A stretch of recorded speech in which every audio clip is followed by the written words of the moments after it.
Fundamentally, hustle culture is about work dominating your time in such an unnatural way that we have no time to live our lives.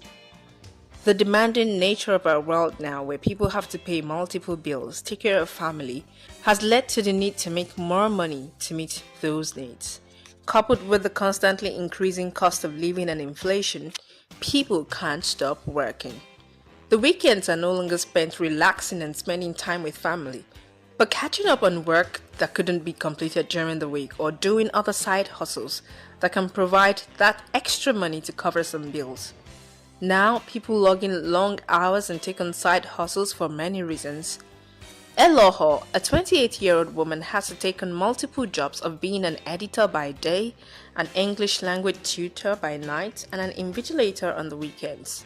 The cost of living has really increased. Like the inflation is at an all-time high, and salaries are not increasing that much. Even if they are, a friend of mine calculated it for me and said, even if you're earning like 100% more, now your expenses are now like 100% more.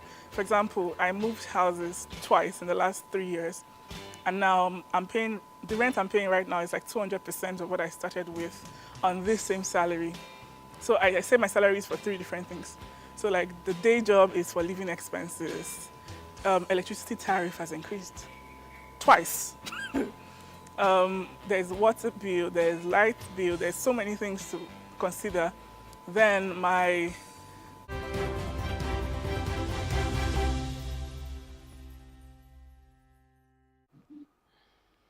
Thank you for staying with us. You're still watching The Breakfast on Plus TV Africa. Our first hot topic says fuel price hike will worsen unemployment and poverty, and that is by Ogun Sima. The Ogun State Chamber of Commerce, Industry, Mines and Agriculture, Ogun Sima, warned that the recent fuel price hike will lead to job losses, reduced economic activity, and increased poverty in Nigeria. Ngusima President Mr. Ni Oshiemi highlighted the hike's impact on businesses, including higher production costs, increased prices for goods and services, and reduced profitability.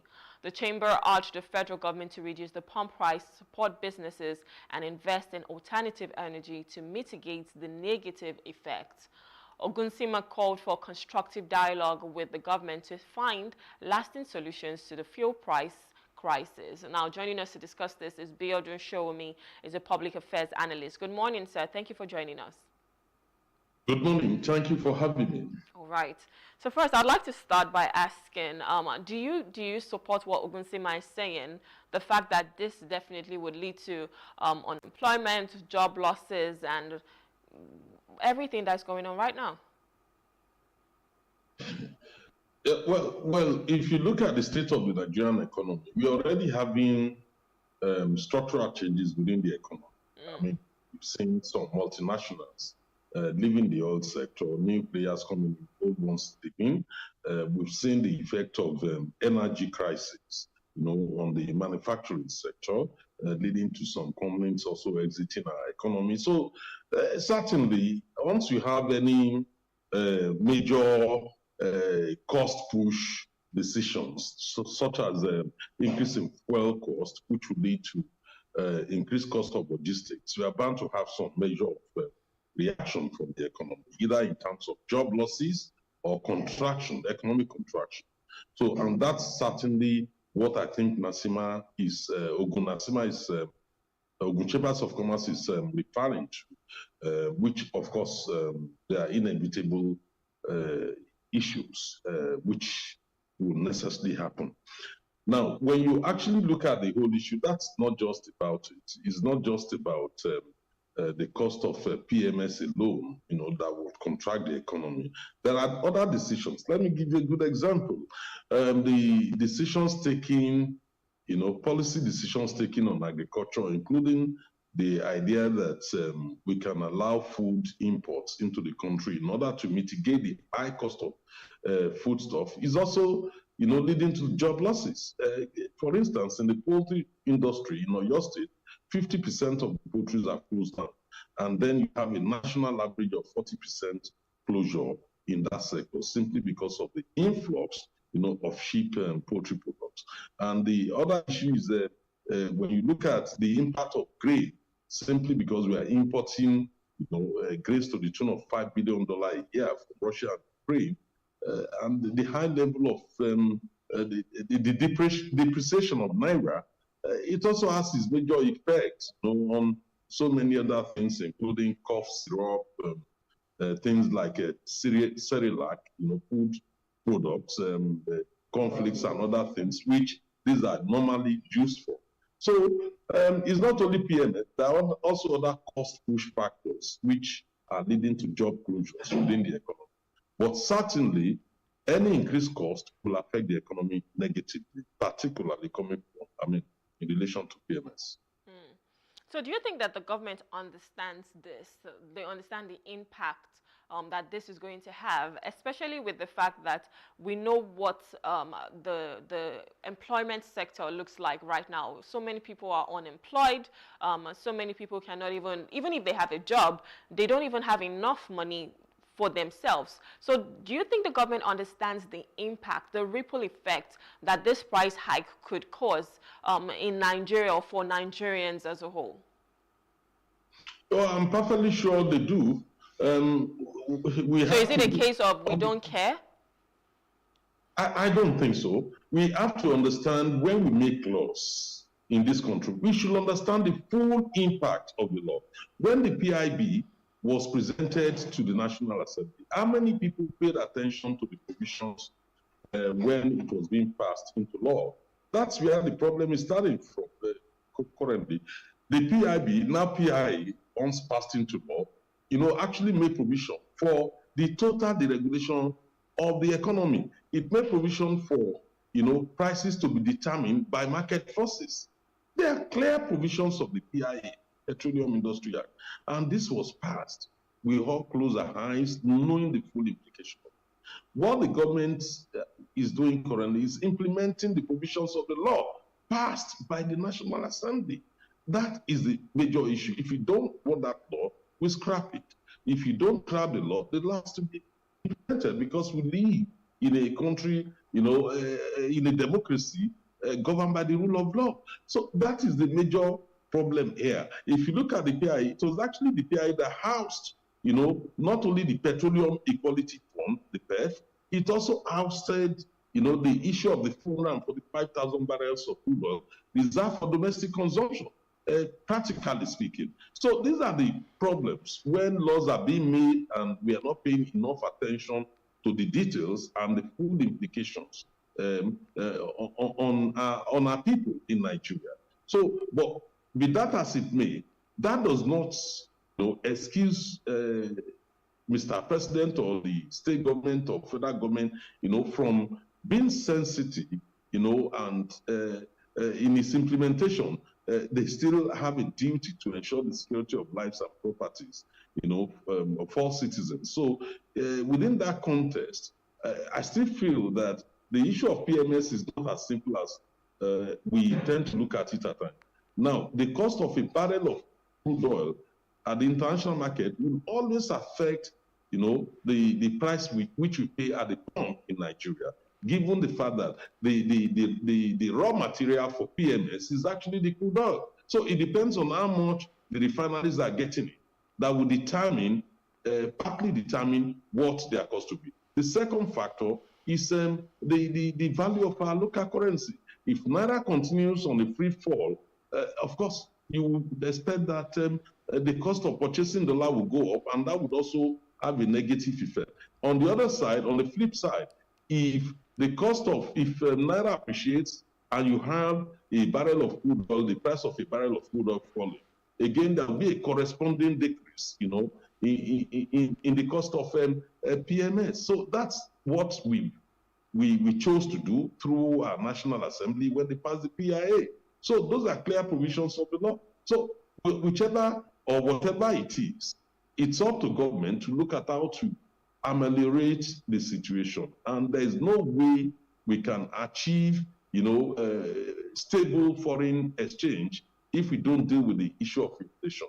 And the only way we have a food inflation, food cost push inflation in our economy, and that's what is affecting the index inflation. So until we are able to produce enough food, cultivate more land, we produce enough food, produce what we eat, and stop importing food, that is when you will begin to see a kind of normalcy in terms of the exchange rate and in terms of a high reduction in inflation rate. The other side of it is we have no business, for instance, subventing private businesses with huge corporates. That I'm trying to deal with the issue of unemployment. Yeah. Now, when you have a company, who is supposed to employ 5-10 people, and you tend to give them youth corpers 5-10 every year, they have no incentive, to employ permanent staff. So what they tend to do is depend on cheap labor through subsidized labor through National Youth Service Corps. So what's our business in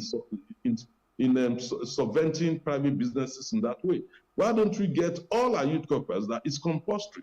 One, in the university, you must pass IT, English, mathematics, and agree before you can graduate. And then get our youth corpers to spend 1 year on the farm and pay them 150,000 naira a month. You not only produce more than enough food which we can generate, which we need, we would also be able to export. For instance, last year, Netherlands, Holland, with a 2.4 million hectares of cultivable land, generated $100 billion from exports of food crops. So, and dairy products. So what is our own business? Focusing on oil, which in any case, you're not getting more than $40 billion a year from. So there are a lot of things which can be done by governments to change the picture as it is currently. But whether we like it or not, to make life more comfortable for us citizens, we need to ramp up production of agricultural outputs. That is important. And of course, with the refineries coming on stream, and other refineries, modular refineries, we will be taking 40% of with local refining of our crude oil. We'll be taking away 40% from the forest table, which otherwise the 40% which we need in terms of forex, to import PMS. So over a short period of time, in the short and medium term, we should begin to see, Naira stabilizing, exchange rate coming down, and then Naira appreciating more, and maybe possibly a stable economy. These are my own projections. So, I mean, I was just listening to you, and you spoke about having to invest more in agriculture. But I know that one of the issues with agriculture right now is, the insecurity. If people cannot go to their farms, then how are we supposed to produce food? So how do you think we need to tackle that right now? Look, this is very clear. We don't need any rocket science. State police, that's the solution. You cannot post somebody, you cannot get a policeman, from Kano to come and serve in Enugu, and then you expect him to know the local terrain. No, it will take him some time. And before he can have the proper understanding, again, he has been transferred somewhere else. What we need to do is immediately start with state police. One, the Nigerian police force, as constituted today, only has about 420,000 police officers, when in reality we need 2 million. The federal government on its own part is unwilling or reluctant to employ more because of cost. Now, if we allow the state governors, all the states, to have state police, they will be able to police their environment. The governors will be chief security officers, not only in name, but in deed.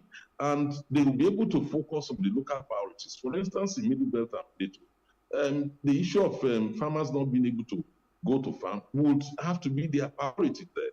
That may not necessarily be the priority, for instance, in Lagos, because it's not a problem in Lagos. And other crimes, like kidnapping and other issues, can then be focused on, in Lagos. That is one part of it as a solution to the problem. So we need to stop the dilly on the issue of state police. We need to immediately, create the enabling environment, including the law to allow, for state police. That is one part of it. The second part of it is it all parts of our country that are affected by this problem that people are talking about?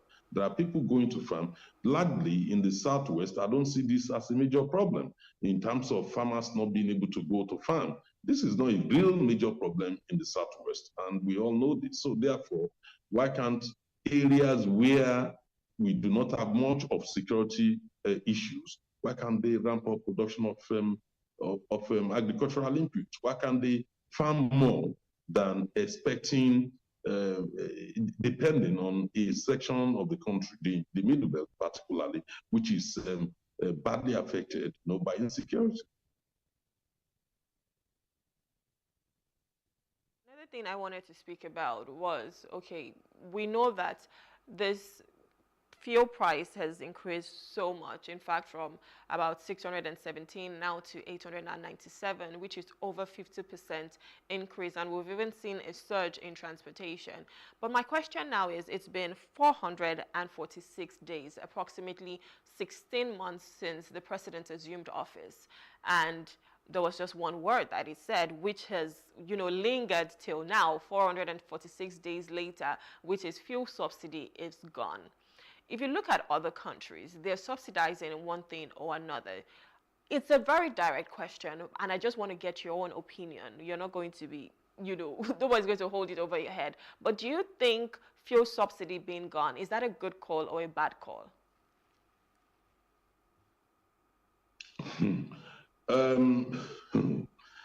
When it comes to subsidy, there's no country where one thing or the other, like you correctly said, is not being subsidized. What is the common agricultural policy about in Europe? It's about subsidy in the agricultural sector. And in any case, in relation to subsidy, I've always been one of those who disagree on what we call subsidy. What subsequent government did over the years was to pull in the 445,000 barrels of crude oil reserved, for domestic consumption, to pull that into the pool for export and then charge it at the international spot rate, simply because of declining, output from the oil wells, rather than investing in deep waters, in the offshore to generate more. That's exactly what has happened. But given that situation and given the provisions of the PIA, which leads to a new recalculation, which we now call subsidy, well, I still believe that no matter how we look at it, you cannot fully deregulate the commanding heights of the economy without major impact of living conditions. So that's what we are beginning, to see. And if I'm to answer your question straightforward, I will simply say that we need a measure of subsidy. There is no way free market forces can determine every single thing. We will end up with a situation where the survival of the fittest will rule, rather than many people will be affected. Many poor people will be affected. So, and that is not what any government wants. Government wants to secure the lives of the people. So at a point in time, we may need to rethink what we have done with PIA. Well, I appreciate your honest and candid opinion. So thank you so much for that. But now, shouldn't the government, I understand, they have to take out subsidy, they need to, put the money into somewhere else, diversify the funds, which is important as well, because from our understanding, there was a cabal that was just making money off it. But what other ways do you think the government could have, gone around this better for us to have a different circumstance today? As of today, PMS is super expensive. Transportation has gone up. The cost of doing business is quite unbearable at the moment. What other ways, or what sustainable ways do you think the government could have gone round to still, take out the subsidy, but the livelihood of people is better?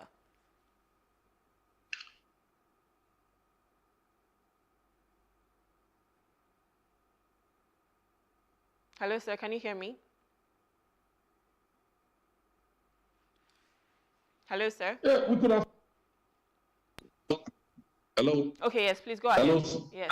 Yes, sorry for that interruption. We could have followed the Indonesian example, which is basically, to face in subsidy withdrawal. And for instance, in the case of Indonesia, it took them about 9 years, to face it in, face the withdrawal of subsidy.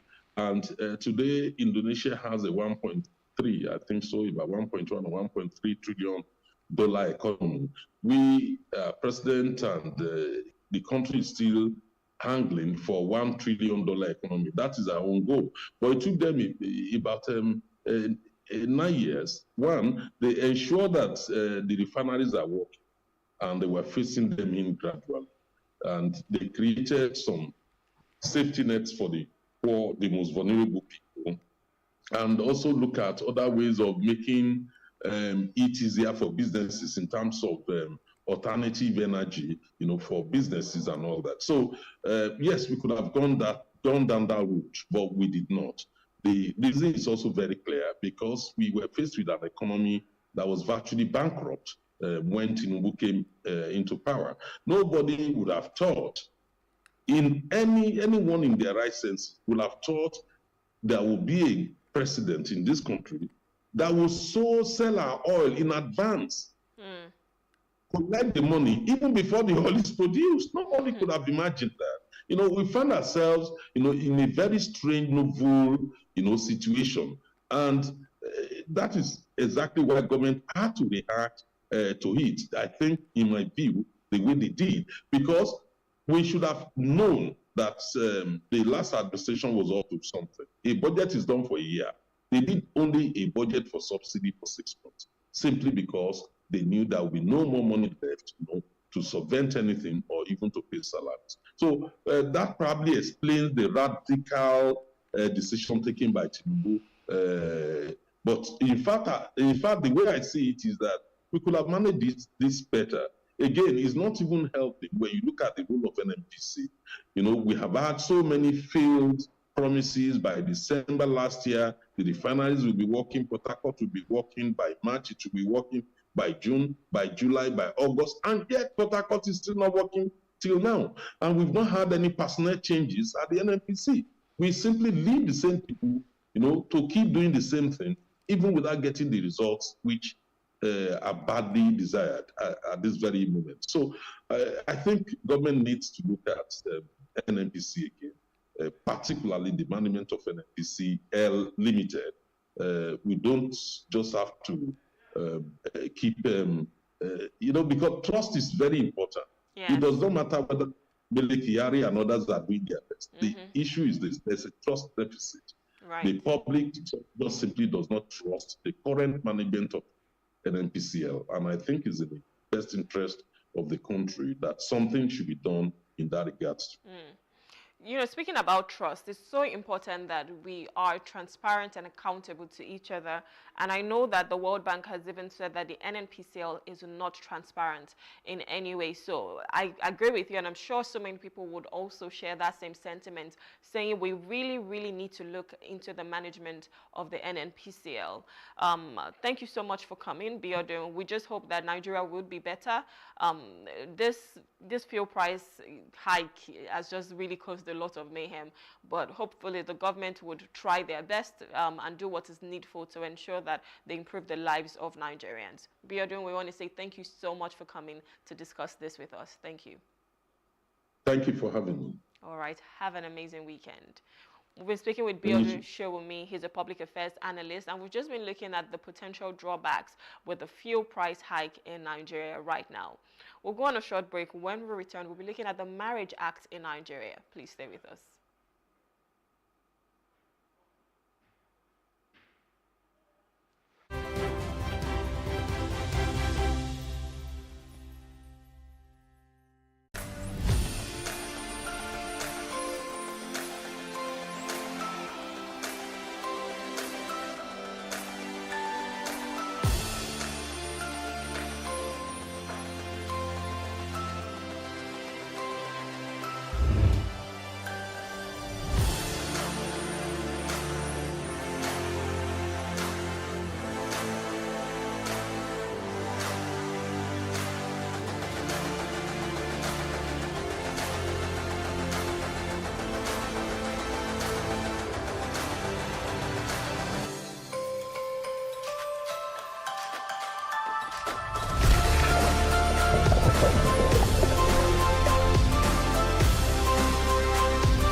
Engagement we need to have. Those who suffer miscarriages are never taken into account. Members of the National Assembly are also influence peddlers.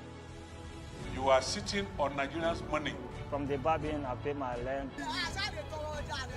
On the barbing, I send my children to school. A consultative engagement. No any tangible notification before they ban us. It's one thing for people to be at your back and the heat of the moment, and another thing for them to still be with you when push comes to shove.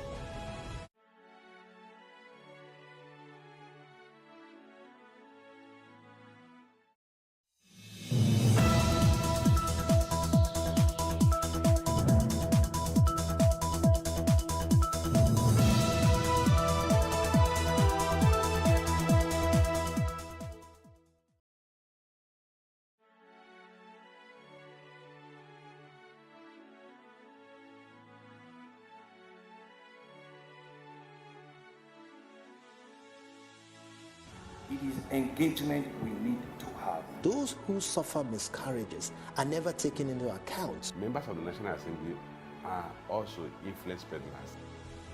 You are sitting on Nigerians' money. From the barbing, I pay my rent. On the barbing, I send my children to school. A consultative engagement. No any tangible notification before they ban us. It's one thing for people to be at your back and the heat of the moment, and another thing for them to still be with you when push comes to shove.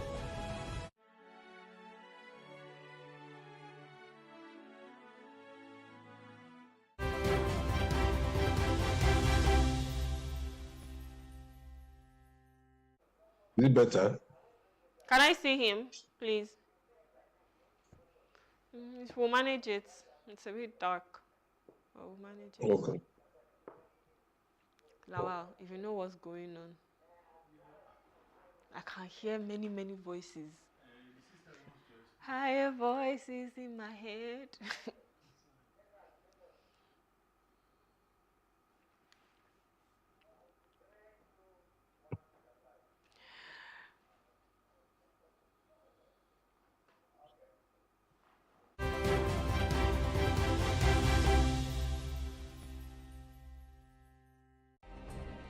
Nigeria's Niger Delta region, from where the black gold fuels Africa's largest economy, where the lines between wealth and poverty has never been thinner. Conflicts, poverty, insecurity, and environmental challenges daily confront the region. How can the Niger Delta story be changed for the better? Join Mamude Akuga at 9 p.m. every Friday evening on Plus TV Africa as he probes deep in search of solutions. Inside the Niger Delta with Mamude Akuga, the authentic voice of Nigeria's oil-rich region.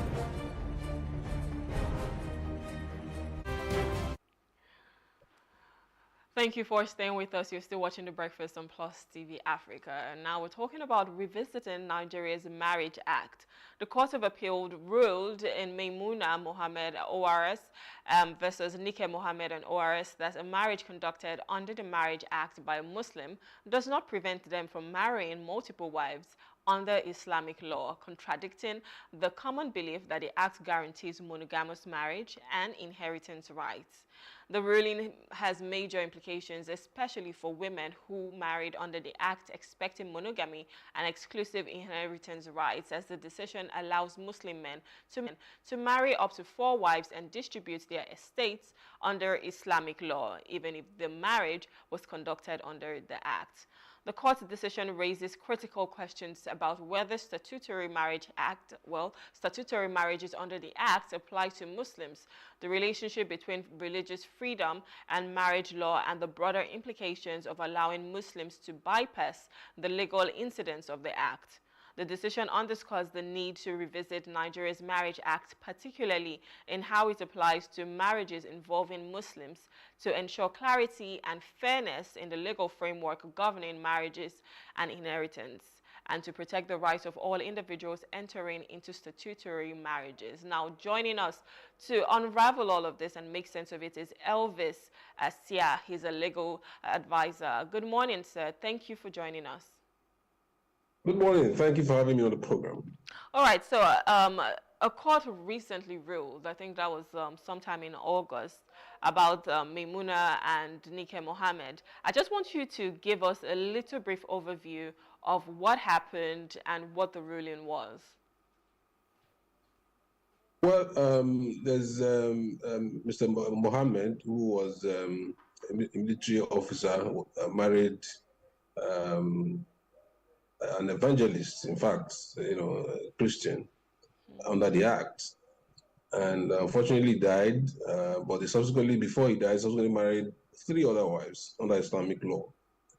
And the question then arose after his death as to which law should apply to the distribution of his estate. While the Christian wife went to the High Court for the purpose of determining that, because she believes that is being a statutory marriage, that's the appropriate thing to do. The 3 Islamic wives went to the Sharia court, seeking to uphold their rights under Islamic law of inheritance. And the Sharia court, initially held that they were right to do so because the administration of estate law of Kwara State excludes, the application of the estate law of Kwara State excludes somebody who died, somebody whose estate is subject to Islamic law. The matter went to the Sharia Court of Appeal. Sharia Court of Appeal decided that it was the High Court that was the proper court for the resolution of the dispute, in view of the fact that Mr. Mohammed, the Court of Appeal made a distinction between customary law and Islamic law, and in effect held that a Muslim, whether or not married under the Act, cannot be prevented from conducting subsequent marriages up to the 4 that is permissible under Islamic law, and therefore, that Islamic law was applicable to the distribution of the estates. That was a decision of the Court of Appeal, which raises a very fundamental question, like you have, properly summarized. With respect to the place slightly mentioned, it creates a lot of confusion for people who have conducted their marriages under the Marriage Act, thinking that they were going to get a monogamous marriage, thinking that the administration of the estate laws of the various states would govern their estates. But with this decision, it becomes very difficult for marriages like that. Another thing that is very important is that the Marriage Act is supposed to be like the middle ground between interfaith marriages, intercultural marriages. Nigeria is a multicultural society.